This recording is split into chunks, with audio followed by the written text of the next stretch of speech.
अच्युतानंद ने उसको लिखे, बोले रंग ढंग किसी का नहीं रहेगा और धनी कोई नहीं रहेगा, सब समान हो जाएंगे एक दिन में, ऐसे प्रभु करेंगे। बड़ा लोग बोली के ही रही नहीं, जो बड़े मानो 100 करोड़ का 1000 करोड़ का मालिक है ना, वो भी आप जैसा बनेगा। पैसा का बंद हो जाएगा तो क्या होगा, कंप्यूटर स्टॉप हो जाएगा, पैसा किसने निकालेगा, कौन लेगा।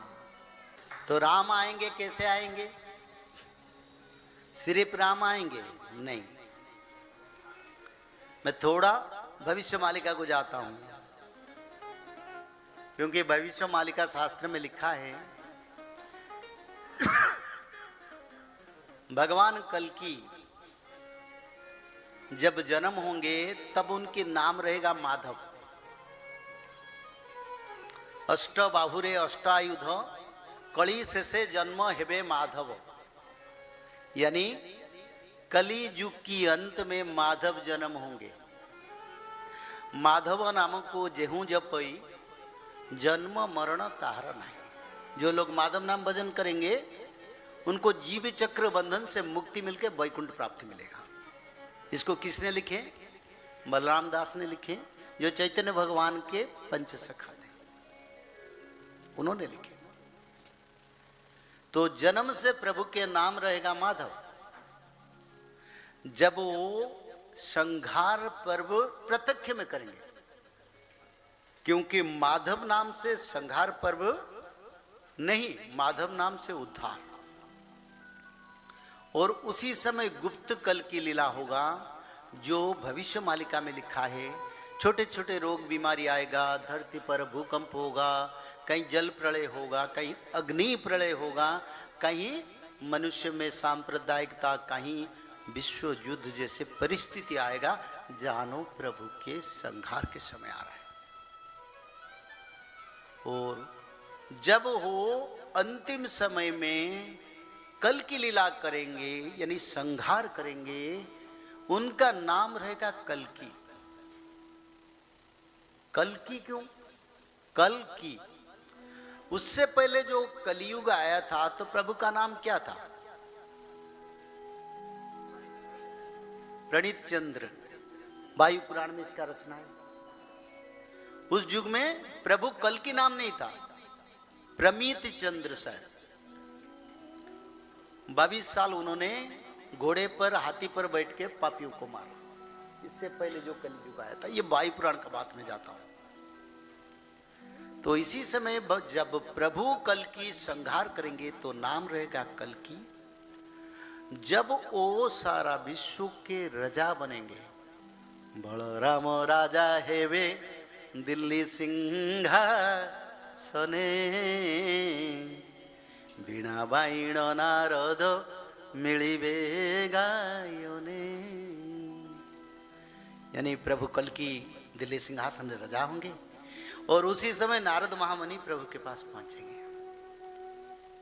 और एक जगह पर अच्युतानंद ने लिख दिए, बोले प्रभु जब राजा होंगे कोई प्रतिद्वंदी विश्व में उनका नहीं रहेगा, सब डर के शरण में। एक भी प्रतिद्वंदी, बलराम राजा हेबे केही जने प्रतिद्वंदी नथिबे, ओडिया में रचना, कोई प्रतिद्वंदी उनका नहीं रहेंगे।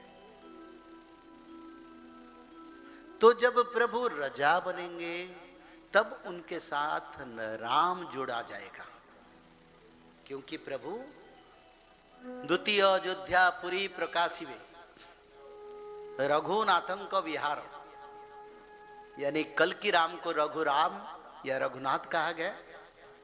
और द्वितीय अयोध्या करेंगे वो।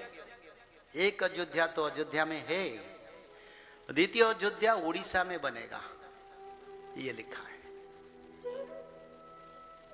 द्वितीय अयोध्या पुरी प्रकाशिव रघुनाथं विहार, से दिन ए पूरा उत्कल नगर रासस्थली हो जाए। से दिन सभी भगवान का नाम से एक वृंदावन बन जाएगा, सारा राज्य उड़ीसा। बोले सारा उड़ीसा एक वृंदावन बन जाएगा, सभी भजन कीर्तन में मस्त रहेंगे। द्वितीय अयोध्या, एक अयोध्या का बात बोले, फिर बोले द्वितीय अयोध्या होगा। और प्रभु के साथ राम जुड़ा जाएगा। इसीलिए वो कल की राम होंगे। तो कल के नाम भी क्यों, उसके भी थोड़ा विचार कर देता हूं। ये कलियुग है। जब राम आए थे तो रावण को मारे थे, र अक्षर में राम, र अक्षर में रावण, यही है ना।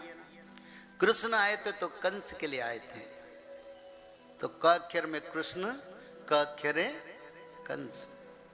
और कलयुग में मृक्षों को विनाश करने के लिए माधव आ रहे हैं। म अक्षर में माधव, म अक्षर में मृक्ष। तो मृक्षों को उद्धार करने मृक्षणी बहनी धने करयसी करवाणम धूम केतु मिव किम पिकराणम केशव ध्रुत कल की शरीर जय जगदीश हरे।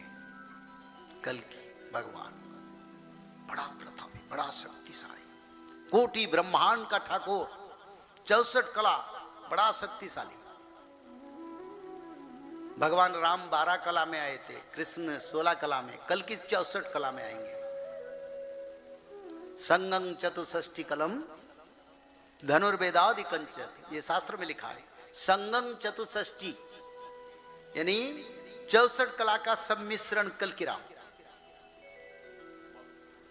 तो 64 कला में प्रभु आएंगे, कितना शक्ति। तो ये युग का नाम कलियुग है। और कलयुग में कल का युग जो भी होता है, एक मशीन लगा है, लाइट जल रहा है, वो भी एक मशीन है। खाते हैं, लगाते हैं गैस, वो भी मशीन है। तो ये मशीन का युग है, यानी कल का युग है। तो उसको जो दमन करेंगे वो कल की है। कल की यानी खुलने वाला, और कल को खोलने वाला। सारा विश्व को परमाणु, सारा विश्व के टेक्नोलॉजी, सारा विश्व के यंत्र तत्वों का चाबी भगवान कल्कि के पास है। भले कलयुग के मनुष्य सब कुछ बना दिया, पर कल्कि जब आ जाएंगे तब उनके हाथ पर की रहेगा। भले अमेरिका सोचेगा मैं रसिया में परमाणु गिराऊंगा, पर प्रभु क्या करेंगे ना, उसको कहीं अलग देश में, कहीं समुद्र में गिरा देंगे। उनका काम नहीं चलेगा, चलेगा प्रभु का। तो इससे पावर है उनको आना जाना करना नहीं पड़ेगा। लोग जो बोलते हैं घर घर घूम के असुर, देखो रोग बीमारी में 64 प्रकार बीमारी में लोग मर जाएंगे। जो धर्म में होंगे ना उनका कुछ नहीं होगा। जो लोग अभी भी पाप करते हैं, देखो ये देश है देव देश, देवताओं का देश है। यहाँ धर्म ही हमारा मुख्य मूल मंत्र। अगर इस देश में हम गलत करेंगे कितने दिन टिकेंगे। दूसरा देश का बात आया, उनको भूकंप, जल प्रलय, समुद्र प्रलय में नष्ट कर देंगे। देश है भारत का, भारत में भी भक्त लोग हैं, देवता लोग हैं, संत साधुओं का देश, बड़ा पवित्र देश है। तो इसीलिए सारे कंप्यूटर को एक दिन प्रभु स्टॉप कर देंगे। उनका हाथ पर किए, वो कुछ भी कर सकते हैं। कंप्यूटर बंद कर देंगे, तब सब लोग एक दिन में गरीब हो जाएंगे। बोले मेरे बैलेंस है, रोज फोन पे में देखते हैं कितना है। अरे ऐसे कोई लोग ही हैं बैठे हैं जो देखते नहीं, खुलते देखते हैं, कहीं चल गया कि। तो ऐसे देखना नहीं पड़ेगा, हमेशा के लिए उसको बंद कर देंगे। तब क्या होगा? अच्युतानंद ने उसको लिखे, बोले रंग ढंग किसी का नहीं रहेगा और धनी कोई नहीं रहेगा, सब समान हो जाएंगे एक दिन में। ऐसे प्रभु करेंगे। बड़ा लोग बोली के ही रही नहीं, जो बड़े मानो 100 करोड़ का 1000 करोड़ का मालिक है ना, वो भी आप जैसा बनेगा। पैसा का बंद हो जाएगा तो क्या होगा? कंप्यूटर स्टॉप हो जाएगा, पैसा किसने निकालेगा, कौन लेगा? ये भी लिखे हैं।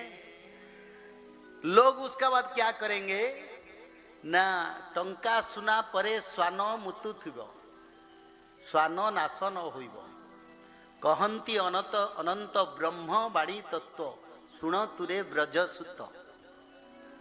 ब्रजसुत जो है उनका भक्त था जिसका नाम रामचंद्र है। बोले हे ब्रजसुत तू ये सुन ले, आगे पैसा और सोना को रास्ता में लोग फेंकेंगे और कुत्ता पेशाब करेगा, कोई काम पे नहीं लगेगा।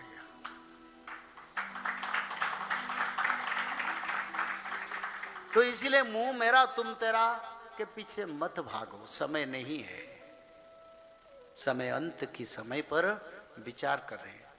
केदारनाथ में, बद्रीनाथ में सैलाब आता है, बड़े बड़े पर्वत ऊपर जो बर्फीले खंड टूटता है आता है, ये क्या है, क्यों होता है? इतिहास में देखा कभी? नहीं देखा। हमने 7 दिन भागवत कथा किया द्वारिकाधीश के पास,